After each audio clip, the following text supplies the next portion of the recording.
Hello again, and welcome to a new edition of Metroid's Game Reviews. And today, well, you already had the first one, so here's the second one. My second one, and I'm actually able to get to the box this time, but guess what? The original box art's gone and I'm left with the GameStop cover. But here's the title of it. Quake 4 for the Xbox 360. Now, I do have this game for the PC as well, but my computer is a POS and it can't handle games like Quake 4, Half-Life 2, which I also have, without skipping and slowdown. Lots and lots of slowdown. So I got it for this Xbox 360. And there was a new copy in the same GameStop that I went to, but it was the day before I had to go on my final school trip of my senior year. And the day I came back from it, the new copy was out, and all they had was this used one. It doesn't even have the original box art anymore. But enough of that. Let's get the actual review. Now, Quake 4, as many people thought, or as many people saw when they first played it, looks nothing like Quakes 2 or 3. Just like Quakes 2 and 3 look nothing like Quake 1. Well, just like with Quake 2 changed from Quake 1, Quake 4 changed from Quakes 2 and 3. Kind of confusing, I know. Fans noticed that Quake 4 looks a lot like Doom 3, which came out before this one. And there's a good reason for that.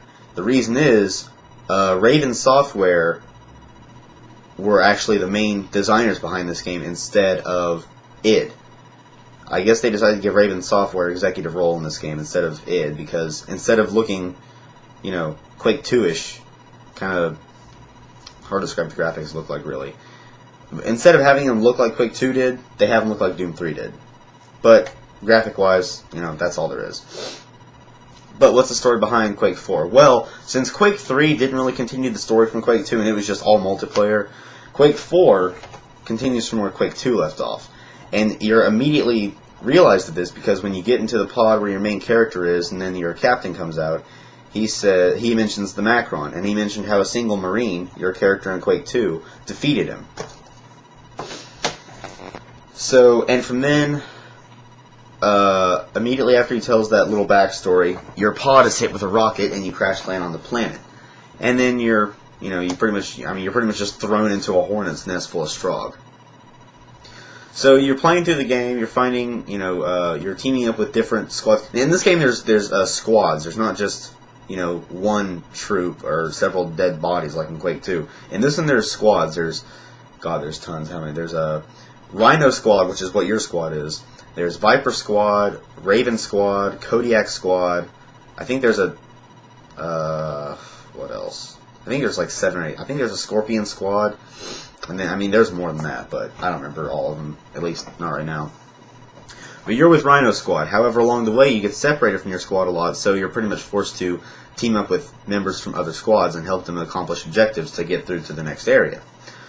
And you can definitely tell this looks a lot like Doom 3 because there are tons of, there's dark corridors and dark hallways galore in this game. Very Doom 3 style. Instead of Quake 2, where pretty much every level is like huge city structures and lots of outside areas, really. That's how Quake 2 looked. But this one, you do go outside sometimes, but not very often. You're mostly inside like factories or, some type of building or whatever.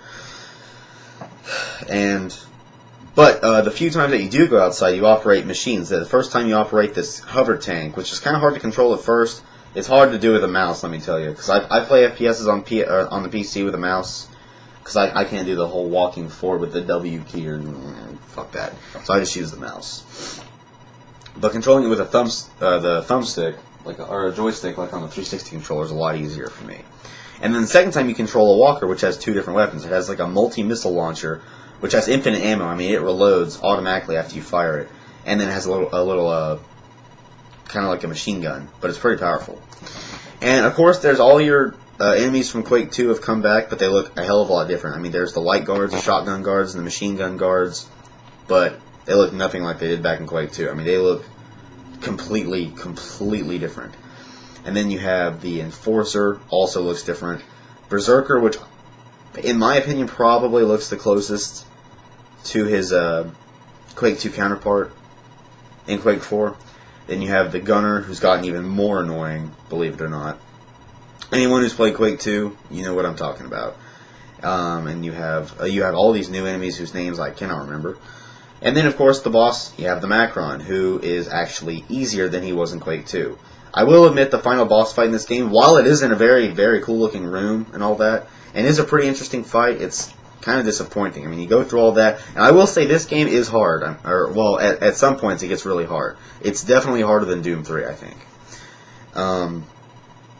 And the weirdest thing about this game was the Macron is not even the final boss. You also learn about this thing called the Nexus. And the Nexus is like this huge communication network which the Strogg communicate with their troops through. I mean, it's just...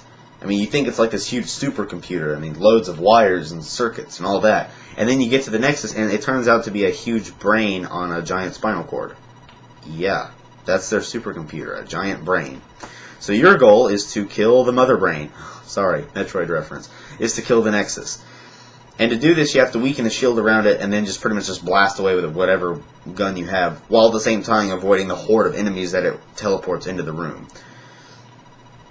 And halfway through the, well, less than halfway through the game, this is actually with your first encounter with the Macron, when your guys are not even sure, well, I mean, this is still, while your guys are still sure that it's dead, when they don't know that it's not, or that it came back. Well, it's actually a different Macron, because the one from Quake 2 got blown up after he was killed, so they just got a new one. And after your first encounter with it, you pretty much have to let this thing kill you, because there's no way you're going to kill it. It grabs you, it laughs in your face, and then you're stuck to this hospital bed on a conveyor belt, and you're going through, and you're having your own human body parts sawed off or ripped off, and you're getting them replaced with Strogg body parts, like Strogg legs, Strogg eyeballs, a Strogg neural implant chip that allows you to read the Strogg language. It's plastered all throughout the planet of Strogos. And, I mean, that one level, it shows all of it. I mean, you're still looking through your guy's eyes. I mean, you're looking through his eyes, you get to see his legs cut off, and oof. Let me tell you, the first time I saw it, I was just like, oh, God, that would suck. Imagine if that were happening to you. Wouldn't that suck? Well, anyway. Gameplay, very similar to Doom 3 as well. I mean, all the buttons keep their same function. Graphics are the same as well. The only thing different about Quake 4, of course, is the vehicles. I mean, in Doom 3, you didn't operate any vehicles. But in here, you operate a tank and a walker. And just like with Doom 3, like, remember in Doom 3 how when you approach certain, like, monitor screens, it had this little cursor appear, like a regular mouse cursor? Well, it does that. The same happens in Quake 4 as well. Like the input codes or to activate certain machinery and all that. So yeah, if you play Doom 3, you'll definitely, I mean, it will take you no time at all to get used to Quake 4's controls or gameplay techniques or mechanics, whatever. Like I said before, this game is pretty hard, but not impossibly hard. There are some points where it is really hard, though. Multiplayer, it does have online. If you have the 360, I'm sure PC does as well. But online, I haven't really got a chance to play, because I tried it once when I was bored, and this is back when my connection was just... My connection's apparently gotten a lot better, by the way, for live. But I tried it on live, my connection was so bad, I could not get out of this one room that was like outside. When I tried to walk to the teleporter, there was like an invisible wall there. I couldn't go forward. I was stuck in that room and I got killed 20 times.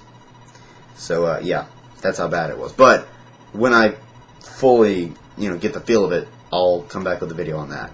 But for now, that's my review of Quake 4. Hope you liked it. And after this comes my Deus Ex Invisible War review. And this review was requested by Dragonheart1994. Should have mentioned at the beginning of the video. Sorry about that.